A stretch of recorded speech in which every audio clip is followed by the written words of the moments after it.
Olá, amigos. Seja mais uma vez bem-vindo ao canal Espiritismo Todo Dia. O tema da nossa reflexão de hoje é reencarnação. E a passagem evangélica associada ao nosso tema está no Evangelho de João, no capítulo 3 e no versículo 7, onde então o Cristo nos diz: "Não te maravilhes de ter dito, necessário é nascer de novo." Esta passagem de Jesus com Nicodemos nos mostra claramente um diálogo onde Jesus fala da reencarnação. Jesus não usou a palavra reencarnação, até porque esta palavra foi incluída muito recentemente no nosso vocabulário através do advento da doutrina dos espíritos. Mas Jesus fala claramente na expressão nascer de novo, o que não deixa dúvida quanto ao fato ou à necessidade de nascer novamente para que possamos continuar evoluindo.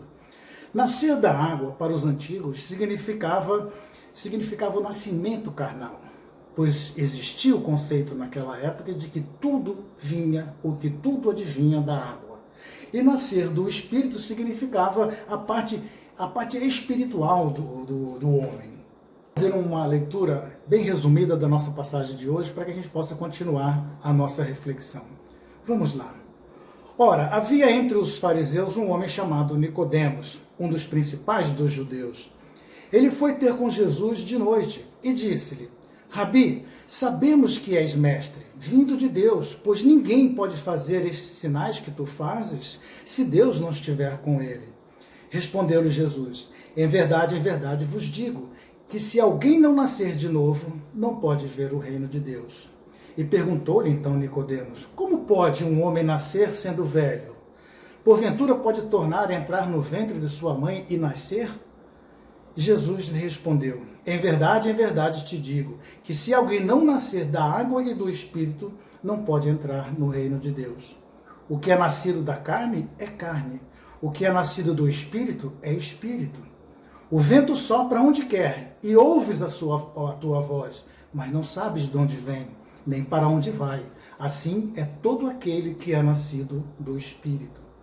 Respondeu-lhe Jesus, e perguntou-lhe Nicodemos: como pode ser isso?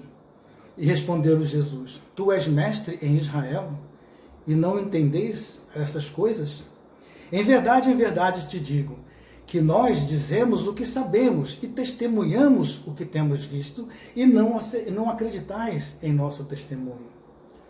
Se vos falei das coisas terrestres e não credes, como crereis então se vos falar das coisas espirituais? E existem também, querido, várias outras passagens que estão registradas no Evangelho, onde Jesus fala claramente sobre a reencarnação. Para que a gente possa, então, só complementar esse tema, existe uma passagem que é chamada a Transfiguração de Jesus. Ela ocorre no Monte Tabor. E logo em seguida, um pequeno trecho onde Jesus alerta os 3 apóstolos que estavam com ele nesse fenômeno da transfiguração. Diz o seguinte: enquanto eles desciam do monte, Jesus lhes ordenou: a ninguém conteis a visão, até que o Filho do Homem seja levado dentre os mortos. E perguntou-lhes os discípulos: por que dizem então as Escrituras de que é necessário que Elias venha primeiro? E respondeu Jesus: na verdade, Elias havia de vir e restaurar todas as coisas. Digo-vos, porém, que Elias já veio, e não o reconheceram, mas fizeram-lhe tudo o que quiseram. Assim também o Filho do Homem há de padecer nas mãos deles. E então entenderam os discípulos que Jesus lhes falava de João Batista.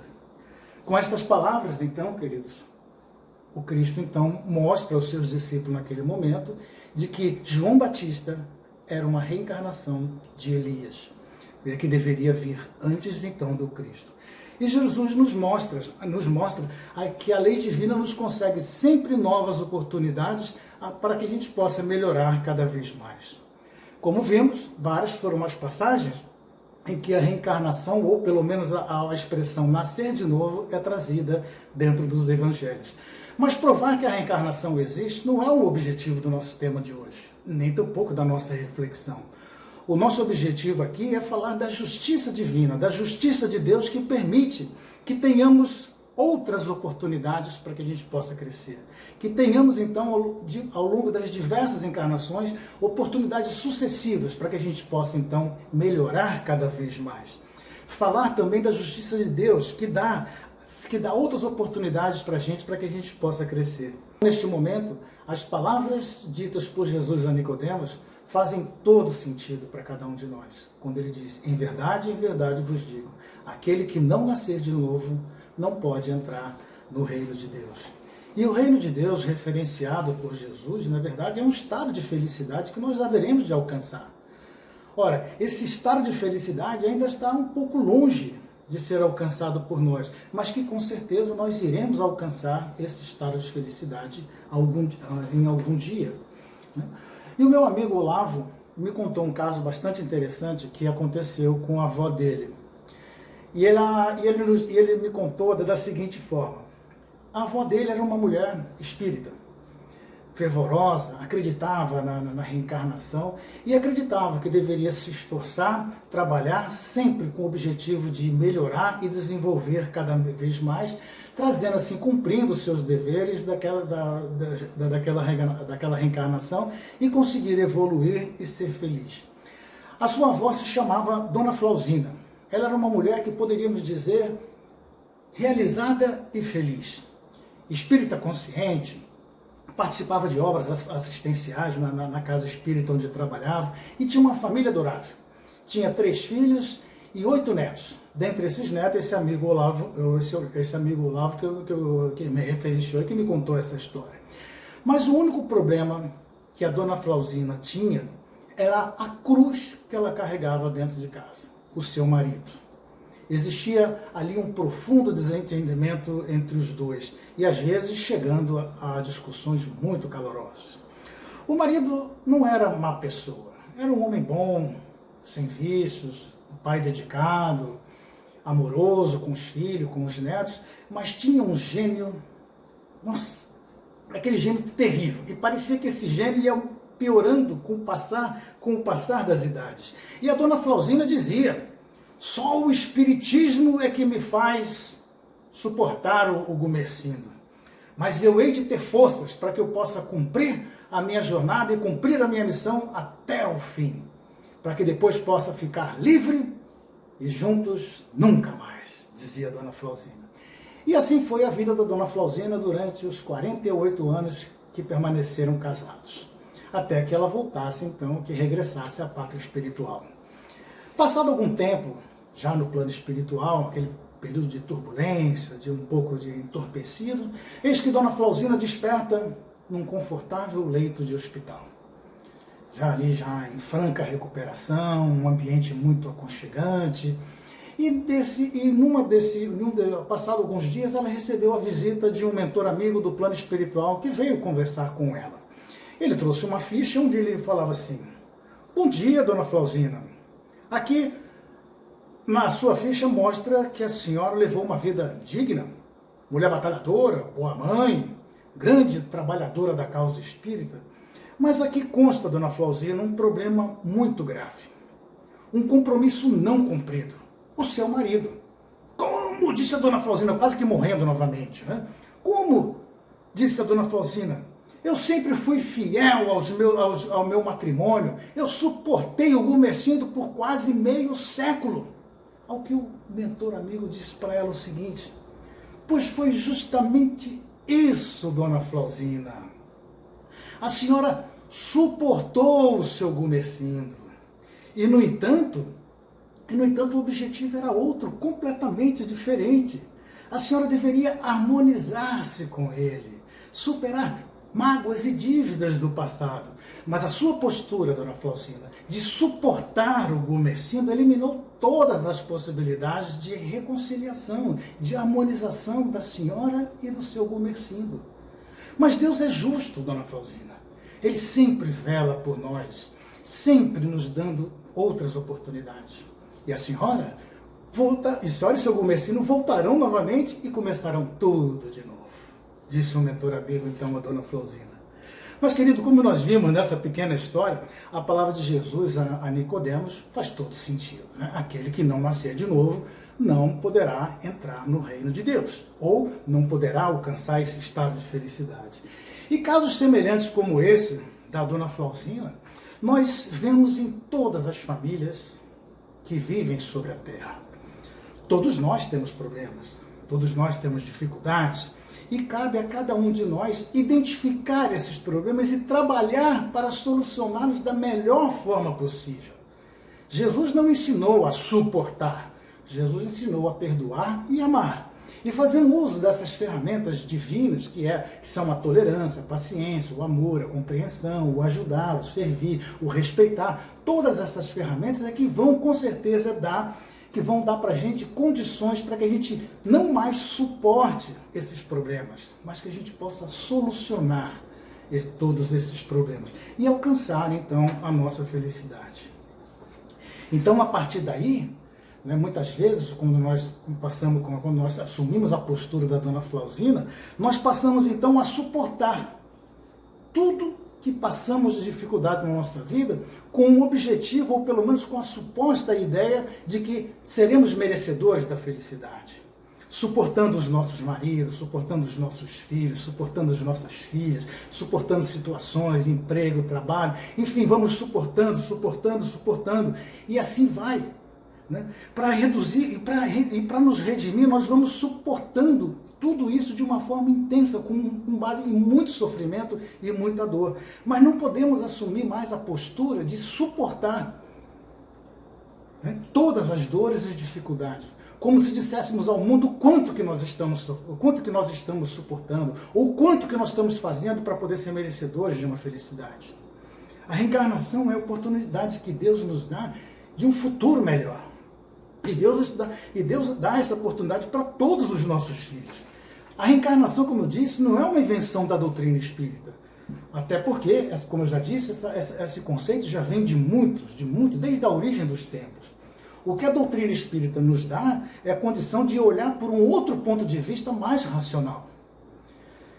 Na Enciclopédia Larousse Cultural, eu encontrei uma definição também sobre reencarnação que diz o seguinte, no seu rodapé.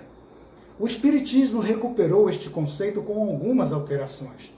Através das sucessivas encarnações, o espírito se purifica, salda suas dívidas do passado num processo evolutivo cuja última etapa é o encontro com Deus. Daí em diante, o espírito não precisa mais reencarnar. Como vimos, o encontro com Deus, o alcançar esse estado de felicidade depende então dessas reencarnações sucessivas. Nós precisamos sim dessas reencarnações para poder alcançar a perfeição.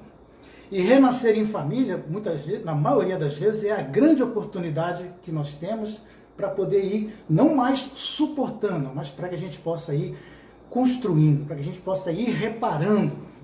E são muitas vezes que nós recebemos dentro dos nossos lares, nas nossas famílias, pessoas com os mais diversos tipos de problemas. Muitas vezes são dificuldades motoras, muitas vezes são necessidades especiais, e quando quando esses grupamentos familiares aceitam esse compromisso, aceitam essa missão, é que é a grande oportunidade, não mais de suportar, mas de reparar, de construir, de fazer com que ambos cresçam, ou fazer com que todos possam crescer de uma forma melhor.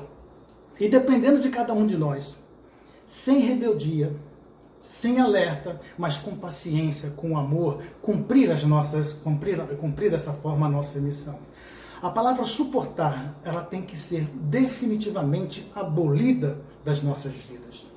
E receber o prêmio, então, de uma vida futura. Isso é justiça, de uma vida futura melhor e feliz. E se não lembramos de nada do passado, esta sim é o grande e infinito amor de Deus agindo sobre cada um de nós. Até porque se lembrássemos, seria extremamente difícil da gente continuar. Aí o processo de suportar entraria em cena. Isto, na verdade, não é um castigo. É a oportunidade de crescermos juntos, de melhorarmos juntos cada vez mais. Porque esse é o grande objetivo das reencarnações, que possamos crescer juntos, que possamos nos harmonizar, que possamos nos entender, cada um muitas vezes com a sua dificuldade, mas procurando entender, procurando compreender, para que a gente possa encontrar o melhor caminho. E com certeza a felicidade vem através desse esforço que nós vamos fazendo. Quanto de nós não conhecemos pessoas ou famílias que passam por grandes dificuldades? Mas às vezes dificuldades imensas, seja de qualquer forma que forem essas dificuldades. E muitas vezes, quando nós olhamos para essas famílias, nós chegamos a pensar conosco mesmo. Nossa, se fosse comigo, eu acho que eu não aguentaria. Mas eles conseguem. Eles conseguem, eles lutam, eles não entram no processo de suportar, mas eles se compreendem, se ajudam mutuamente. E se nós formos perguntar naquela família se eles se compreendem, se eles se amam, provavelmente a resposta vai ser sim. Mas para que a gente possa encerrar, eu trouxe aqui uma mensagem do Espírito André Luiz, que foi uma mensagem que foi psicografada por Chico Xavier e que nos diz o seguinte: não se queixe em circunstância alguma. Lembre-se de que a vida e o tempo são concessões de Deus diretamente a você. E acima de qualquer angústia ou provação, a vida e o tempo responderão a você com as bênçãos de luz ou então com as experiências das trevas. É você quem decide. Queridos, essa foi a reflexão sobre reencarnação que eu gostaria de trazer, que eu quis trazer nesse momento. E fico aqui e nos encontramos na próxima oportunidade. Fiquem com Deus.